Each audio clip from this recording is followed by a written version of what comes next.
apakah PT itu salah? Dengan tegas saya menyatakan baik sebagai politisi muda, baik sebagai wakil ketua fraksi Nasdem DPRD Kota Yogyakarta, saya juga ditunjuk sebagai ketua Badan Pemenangan Pemilu DPD Partai Nasdem Kota Yogyakarta, mengatakan tidak ada yang salah.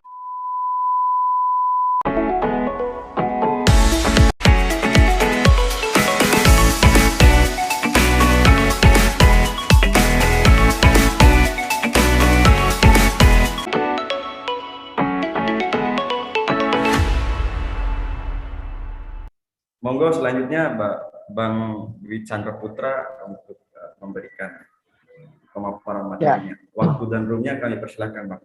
Terima kasih, Mas Rizal. Suara saya masuk nih? Masuk, Bang, dengar. Oke, maaf ini pas di jalan karena minggu itu biasanya kegiatan dengan masyarakat.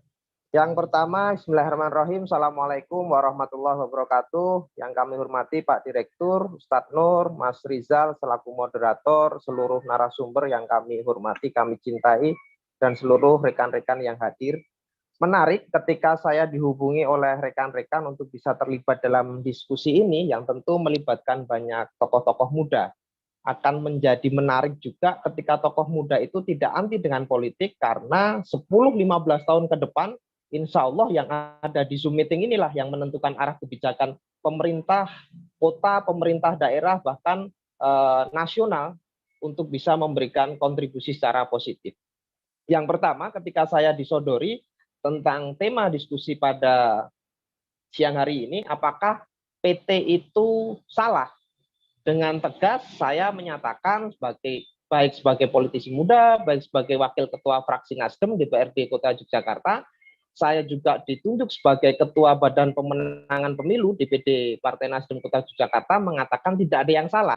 Kenapa tidak ada yang salah? Ini dari diskusi yang disampaikan Bunda Lina, disampaikan Ustadz Aftoni tadi, sudah disampaikan bahwa tentu semua hal yang terjadi saat ini mengacu pada sebuah aturan perundang-undangan. Yang menarik, UU 7 2017 itu disampaikan oleh Mas Rizal tadi sebagai moderator, banyak sudah beberapa kali dilakukan judicial review oleh rekan-rekan aktivis, oleh beberapa rekan-rekan yang mencermati hal tersebut. Kenyataannya tidak bisa membuat narasi yang bisa meyakinkan 9 hakim MK untuk bisa membatalkan undang-undang tersebut, khususnya berkaitan dengan PT 20% secara kursi DPR atau 25% secara suara nasional. Ini kenyataan yang terjadi.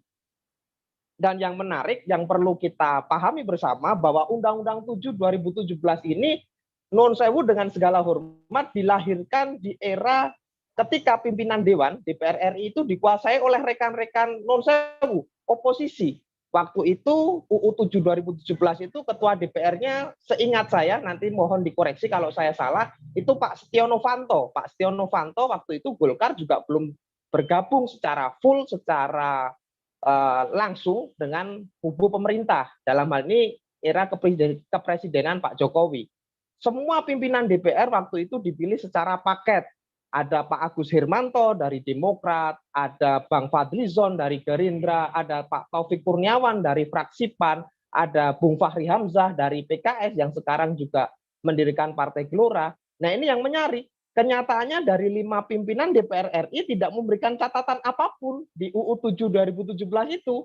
Landai-landai saja, sehingga kami melihat jangan-jangan waktu itu ada berpikir bahwa kubu tersebut atau rekan-rekan yang berada berseberangan dengan pemerintah yang waktu itu masih berkuasa punya konsep 2019 mereka yang akan menguasai pemerintah untuk bisa menentukan arah kebijakan tahun 2024.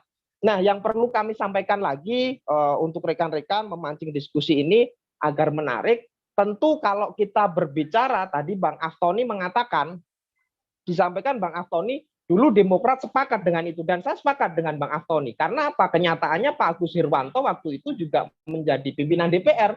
Secara aturan, baik di UUMD 3 dan lain sebagainya, pimpinan itu sangat mempunyai relevansi atau mempunyai keuntungan besar untuk bisa menentukan arah kebijakan DPR RI secara lembaga. Nah, kenyataannya tidak ada yang menolak. Ketika sekarang Partai Demokrat ada di barisan untuk bisa melakukan judicial review berkaitan dengan PT di UU 2017, kita juga bisa memahami bahwa yang namanya politik adalah seni untuk menguasai kekuasaan.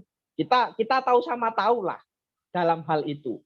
Ibarat gini, kalau kami bisa memberikan contoh, semua orang kalau ditanya seluruh Indonesia itu siapa Pangeran Diponegoro, kita akan sepakat dan tidak ada perdebatan apapun bahwa Pangeran Diponegoro adalah seorang pahlawan.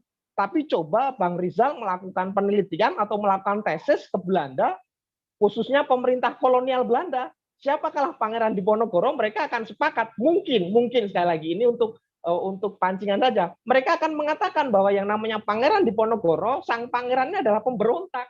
Tinggal kacamata siapa yang mau melihat. Kalau di kacamata kita, Pangeran Diponegoro adalah pangeran yang diagungkan, pangeran yang memiliki daya juang tinggi sehingga patut disebut sebagai pahlawan. Akan berbeda ketika kita mempertanyakan khususnya kepada pemerintah kolonial Belanda. Tergantung dari cara pandang mana yang melihat. Sama seperti Mas Aftoni tadi menyampaikan bahwa ketika UU 7 2017 dilahirkan, semua sepakat tuh pimpinan DPR tidak ada yang memberikan catatan apapun, seperti Bu Dalina tadi juga menyinggung hal tersebut. Kenyataannya kalau ada beberapa rekan-rekan sekarang pada basis untuk melakukan judicial review, itu hal yang wajar. Toh konstitusi kita mengakomodir hal itu. Tetapi sekali lagi, perlu dipahamkan UU ini dilahirkan oleh pimpinan dewan yang waktu itu dikuasai bukan oleh pemerintah yang saat ini berkuasa, dan pemerintah yang saat itu tidak menguasai komposisi parlemen.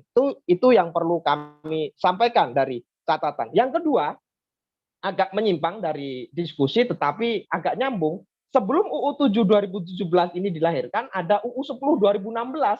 Kebetulan karena saya ditunjuk sebagai Wakil Ketua Bidang Pemenangan Pemilu di DPD Partai Nasdem Kota Yogyakarta, yang menarik Bang Rizal, UU 10 2016 itu menyatakan bahwa pilkada itu akan dilakukan serentak di tahun 2024 bulan November.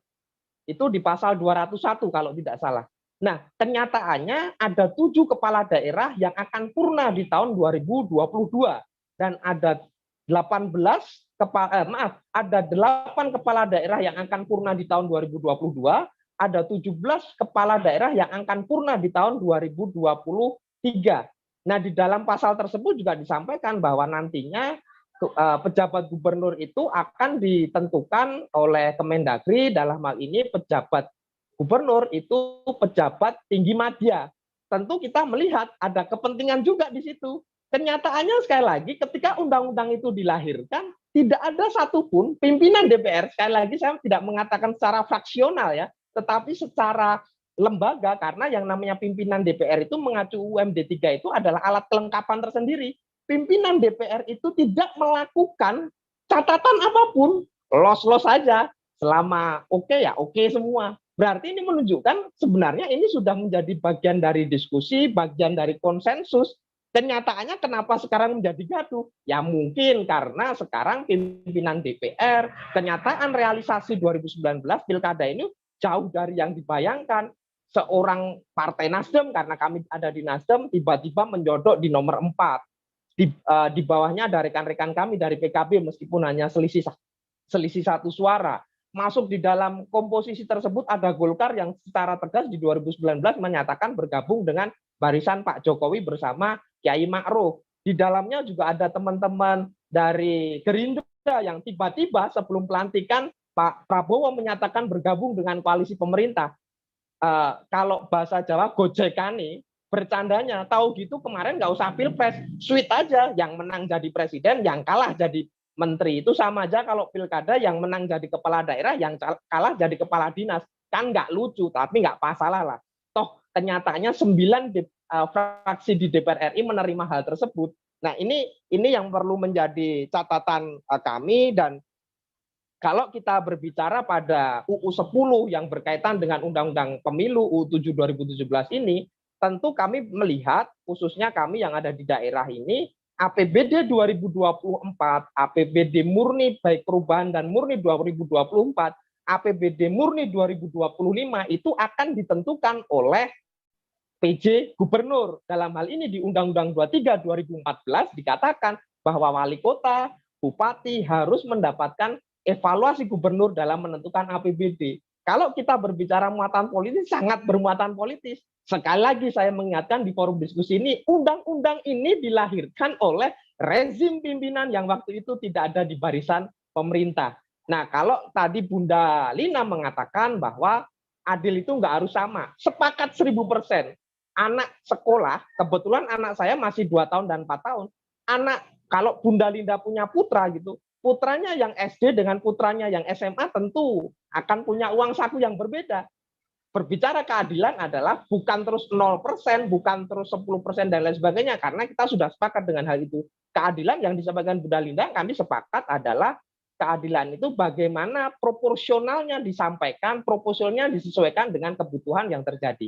Saya kira itu Mas Rizal dari saya, nanti mungkin bisa menjadi bahan diskusi, dan salam hormat saya untuk narasumber yang lain. Bila taufiq wal hidayah. Assalamualaikum warahmatullahi wabarakatuh. Waalaikumsalam.